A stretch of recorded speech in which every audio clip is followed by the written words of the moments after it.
Karibu mwana michezo ambayo unatufuatilia kupitia Ava TV. Mimi ni Latifa Anafi.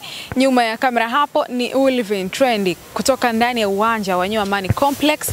Nyuma yangu ni kikosi cha Azam FC kikiwa kinaendelea na mazoezi mepesi kabla ya kwenda kukimenya dhidi ya KMKM hapa kwenye uwanja wa New Amani Complex chini ya mwalimu Flora Ibenge, wakiwa wanaendelea na program ya mwishoni kabisa kabla ya kwenda kucheza na KMKM, ikiwa ni mechi ya kwenye michuano ya kombe la shirikisho barani Afrika. Atakayeshinda hapo anakata tiketi ya moja kwa moja kwenda kushiriki hatua ya makundi kwenye michuano hiyo ya kombe la shirikisho. Mimi na wewe hatujui, tusubiri dakika 90 nini kitakwenda kuamua kuanzia hapa uwanja wa New Amani Complex na dakika 90 zile ambazo zitamalizika pale kwenye uwanja wa Azam Complex pale Chamazi. Tunashuhudia namna ambavyo vijana hawa wa Ibenge wakiendelea kujiweka sawa sawa kabla ya mbungi hiyo ya kukata na shoka.